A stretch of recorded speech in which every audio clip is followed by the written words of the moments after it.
Adani enterprises இது வந்து ஒரு எம்என்சி கம்பெனி. அதானி குரூப்ஸோட இதோட ஹெட் குவார்ட்டர்ஸும் அகமதாபாத் தான். இதோடைய மேஜர்லி இது இன்வால்வ் ஆகுது மைனிங் ட்ரேடிங், அதாவது trading of coal and iron ore தான் ட்ரேடிங் பண்ணிகிட்டு இருக்காங்க.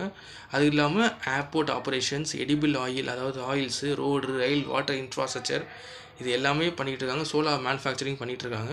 இதோட ஃபார்மல் நேம் வந்து அதானி எக்ஸ்போர்ட்ஸ் 1983 2006 வச்சுருந்தாங்க. அதுக்கப்புறம் அதானி என்டர்பிரைசஸாக மாற்றிருக்காங்க. இது ஒரு பப்ளிக் செக்டர் கம்பெனி.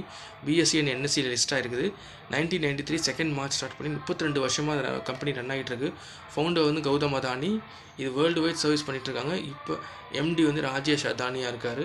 இவங்களுடைய சொன்ன மாதிரி இன்ஃப்ராஸ்ட்ரக்சர் எல்லாமே சர்வீஸ் பண்ணிகிட்ருக்காங்க. இதோட ரெவன்யூ வந்து 1,00,000 கோடியாக இருக்குது. நெட் இன்கம் வந்து 8,005 கோடியாக இருக்குது. டோட்டல் அசட்ஸ் வந்து 1,98,135 கோடியாக இருக்குது. அதே மாதிரி இதோட நம்பர் ஆஃப் எம்ப்ளாயிஸ் பார்த்தீங்கன்னா 26,932 பேர் ஒர்க் பண்ணிகிட்ருக்காங்க. இதோட பேரண்ட் குரூப் வந்து அதானி குரூப்ஸ்.